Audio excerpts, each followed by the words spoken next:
Good afternoon to all my colleagues out there, and good morning to my colleague in Hawaii. It's great to see everyone today. My name is Matt Meyer. I'm the County Executive of Newcastle County, Delaware. Founded in 1673, we are indeed the first county in the first state of the United States, and very soon also home to the first family. The world knows him as the former vice president and now president-elect. We know him as Joe, our neighbor, a former US Senator, and maybe most importantly, as our former Newcastle County Councilman. We're so fortunate to have a president-elect who understands what it is like to stand in our shoes as county officials. Mr. Biden repeatedly tells me that nothing is harder than our jobs as county officials, sitting in those zoning meetings and making local decisions where everything, as we know, is so deeply personal. Decades ago, shortly after Joe was elected to county council, he tells me the story of a time a constituent called him one evening demanding a dead animal be removed from her street. "We'll call animal control tomorrow," Joe told her. "I want it gone tonight. Animal control is closed now," the frustrated constituent replied. "And I voted for you, Joe." "So what do you think I did?" Joe recently asked me. Joe called a friend with a pickup truck and got the animal out of the street that night. To him, Mr. Biden relayed to me, that woman was not a Republican or a Democrat. She was a constituent, an American who just wanted a better, safer, healthier community. And in 47 days, we'll have a president and a vice president who understand the critical local functions we perform and how vitally important it is, and how each of you are to the fabric and unity of our nation. This year in particular has forced us all as county officials to make very difficult life or death decisions. As so many here today know, the brunt of the responsibility to fight COVID-19 has been placed squarely on the shoulders of local elected officials, governors, mayors, and county executives. Many people here today on this Zoom call, we've all been left to figure out our own plan with very limited guidance from Washington. In Delaware, we're fortunate to have elected leadership statewide with decades of local government experience. We have Senator and former County Executive Coons, Senator Carper, Representative Blunt Rochester, and Governor Carney all understand governance at the local level. We've organized our county's approach to the pandemic around three guiding principles: eradicating the virus from our community, protecting the most vulnerable, and building back better, based in part on my personal experience as a US diplomat in Iraq, understanding that you cannot defeat an invisible enemy. I've always believed that mass testing is a key to our public health.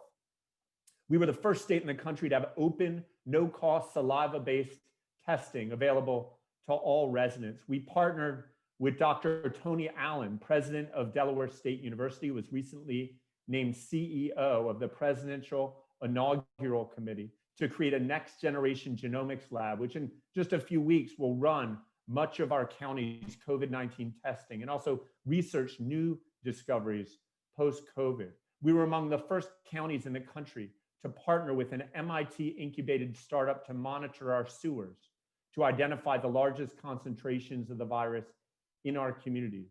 When students had unreliable Wi-Fi at home, we lit up our open spaces and many parking lots with free high-speed internet. When the weather started to get cold, we funded restaurants to create safe, warm outdoor spaces so residents could enjoy some of their favorite eateries and an industry could survive its coldest winter. Earlier this week, we acquired a 192-room Sheraton hotel that will soon be a center of hope and a warm, safe place to sleep for our most vulnerable neighbors experiencing homelessness.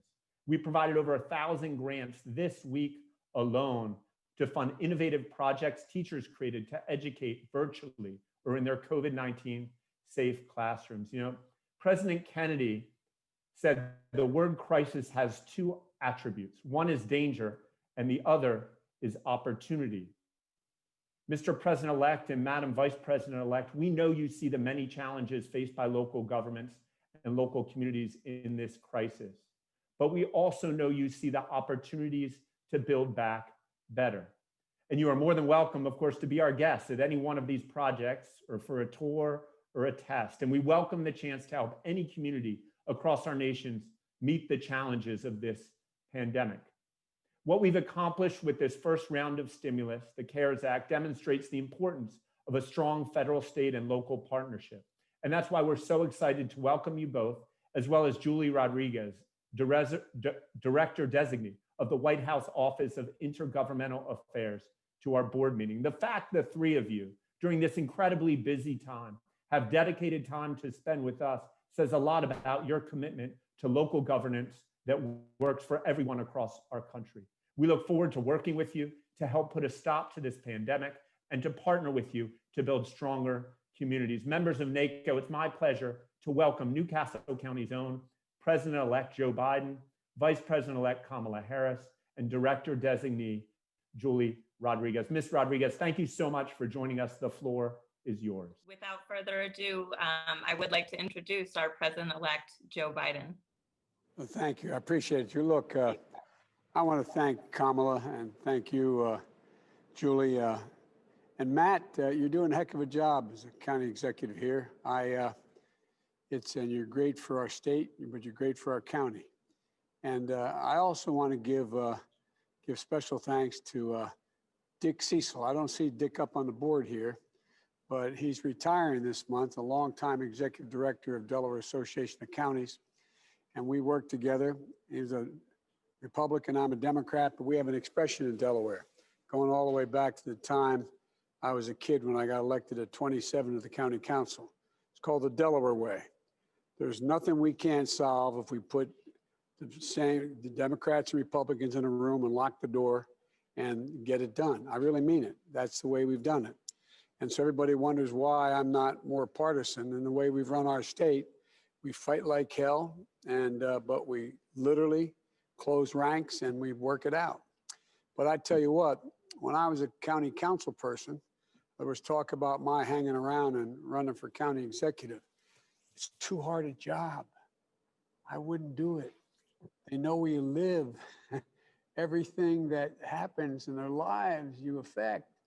And I don't know what it's like with you all, but 2 years before I got elected to the county, we had county supervisors and we moved to a council method. And I'd knock on the door. I was a 26-year-old kid when I started, knock on the door and say, hello, my name's Joe Biden, candidate for the county council.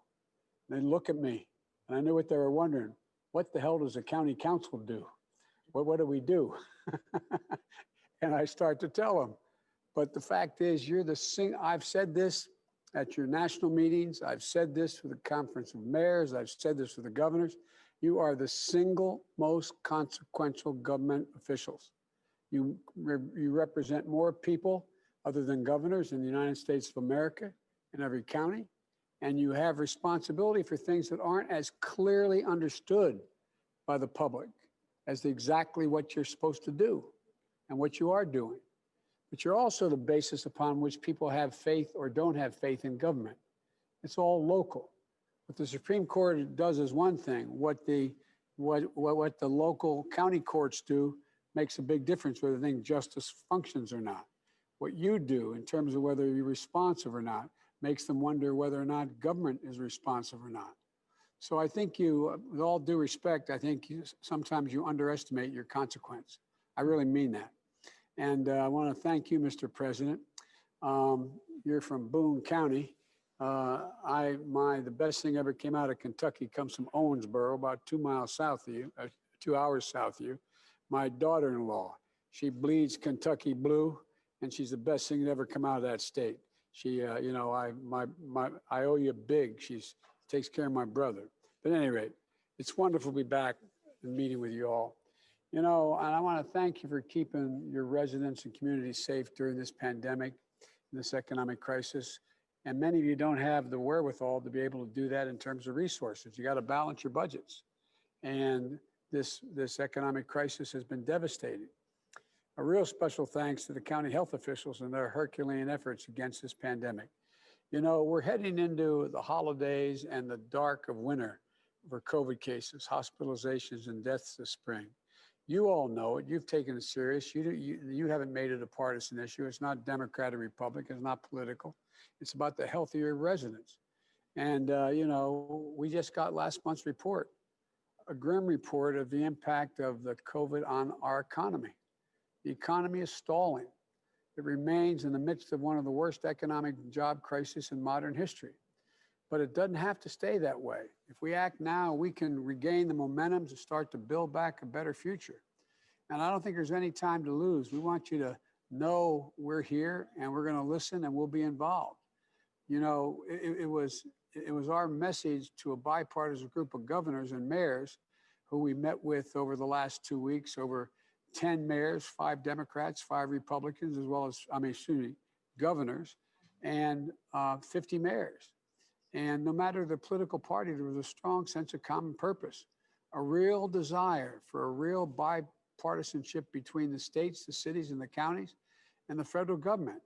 And you know, there was a strong consensus that we need to move forward in a coordinated way on implementing what works, including federal guidance on universal masking, expanded testing, on delivering economic relief to counties, cities, states, and their communities sooner rather than later, and with greater flexibility for you all available to you to shore up your budgets and meet your needs. This includes clearer guidance on reimbursements for COVID testing and treatment. As I mentioned earlier today, I'm encouraged by the bipartisan efforts in the Senate around a $900 billion package of relief that, God willing, will pass before this lame duck session ends. And as Congress works out the details, we have to focus on resources for the direct public health responses of COVID-19. We need meaningful funding for vaccines, and we need it now so that we don't lose time and leave people waiting for additional months and many people dying in the meantime. We need serious funding for testing now so we can ramp up testing and allow your schools and businesses to operate safely. The sooner we pass the funding, the sooner we can turn the corner on COVID-19. You know, in the weeks since the election ended, there were questions about whether Democrats and Republicans could work together. And my whole career, starting as a county councilman, straight through as a senator, and as vice president, I've always been able to put together bipartisan agreements, because when we don't, I learned early on, it's always appropriate to question another man or woman's judgment. It's never appropriate to question their motive. And our politics has gotten too personal, too mean, too dirty. And once I quote, all of you know we need more help in infrastructure in your counties. But if I'm sitting down in a negotiation with a senator or you or anyone else, and I say, by the way, I think you're in the pocket of the cement industry. Now let's get a deal. There's no shot at all at ever happening. It's never appropriate to question motives because you don't know for certain what the motive is. We should talk about what has to get done. And right now, I believe, notwithstanding a lot of people didn't think I was right, I think you're beginning to see some bipartisanship in the United States Senate. A bipartisan group put together a package, but any package passed in this lame duck session isn't going to be enough. It's just a start. Americans need help now, and they need more help early next year as well. The Vice President-elect and I are putting forward a plan for the next Congress to move as fast as we can to control the pandemic and revive the economy. This includes making sure that businesses and workers have tools, resources, guidance, health and safety standards to keep businesses and schools open safely. It includes safe, equitable, and free distribution of vaccine, which will be one of the greatest operational challenges we face to get to 340 million Americans. It includes building back better than ever, investing in public health, infrastructure, manufacturing. We know these things and so many other issues that your counties are on the front lines of dealing with: racial justice, climate change, early education, paid family leave, minimum wage, choosing and closing the broadband gap, ending homelessness. You know, the bottom line, it's essential that we provide immediate relief to states, cities, and counties, to working families, to schools and the businesses, not just to help them get to the other side of this painful crisis, but to avoid the broader economic costs due to long-term unemployment and businesses failing. By acting now, we can add to the economic growth in the near future. In fact, economic research shows that with conditions like today's crisis, especially with such low interest rates, not taking these actions that I'm proposing and others are proposing in the Senate is going to hurt the economy, scar the workers, reduce growth, and add to the national debt. You get it. You've always had an enormous respect for just how tough your jobs are, and you know it. It was, as I said, when I was a councilman, I only ran for the U.S. Senate because being a county official was too hard. The quality of people's lives falls on your shoulders. People look to you.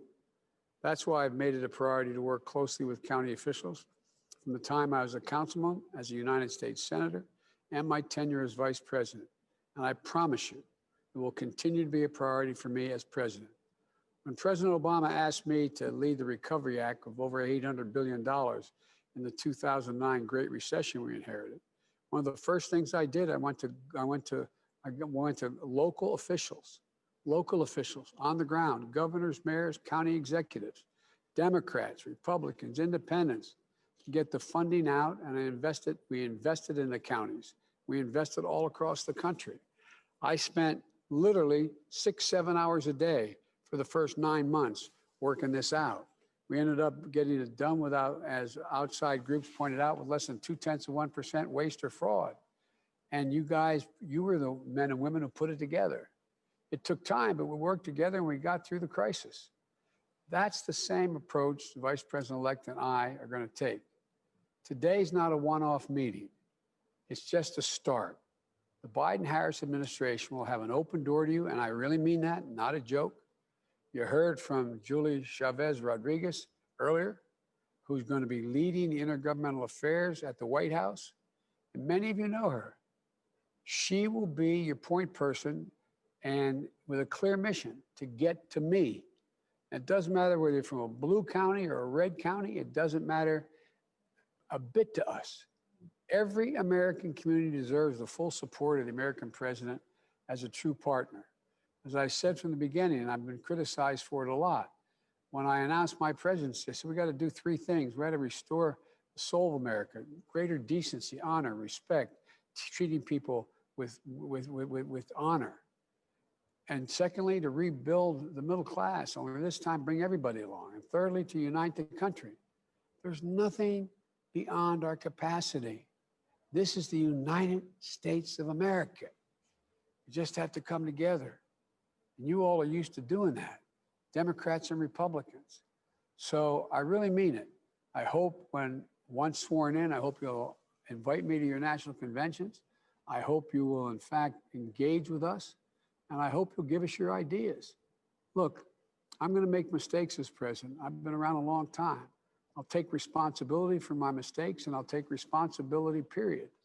And I need your input as well as what you need. I need your suggestions. So I want to say to you, I really mean it. You're the key and the basis of this economic recovery because you represent every element of American society across the board, but it's also still local, no matter how big your county is. People know where they have to go to get things done, from whether they can license their dog or whether or not they can, in fact, keep schools open. It comes down to you all. So, we have to come together as a country. And I'm confident we can. I'm confident the American people want Democrats, Republicans, they want us to come together. So we're going to be around. I really mean it. We're going to do everything in our power to help. And by the way, the founding fathers are pretty smart. They came along and they said that your states and counties said you got to balance your budgets. But they said the federal government didn't have to for this very moment. In every crisis where there has been overwhelming impact on local communities losing access to income because of unemployment, because of disasters and the like, the federal government's been able to step in. And we step in this case, it's not like coming up with an entirely new program that's going to go on indefinitely. What happens is almost every economist, Democrat and Republican, points out emergency spending to keep the crisis from getting deeper, growing the economy, getting people back to work, keeping them in their homes and their apartments, allowing them to continue to keep their schools open, keeping firefighters and first responders across the board, cops, on the job. It all matters. It generates economic growth, not just safety, but economic growth. And so I want to thank you all again. I'm looking forward to working with you, and I mean that sincerely. And I want to thank my county executive is one smart guy. He's done a great job here in the county. We're like a miniature Illinois. One county has over 60% of the state's population. And so it's a tough job. It's a big job, but you all are having the same thing going for you and a lot you have to do. I promise you, we're here to help. That old bad joke, you know, I'm from the federal government, I'm here to help you. Well, we mean it for real. And it's our obligation because you're the ones who can get it done. So thank you, thank you, thank you. I appreciate it. May God bless you all and may God protect our troops. Thank you.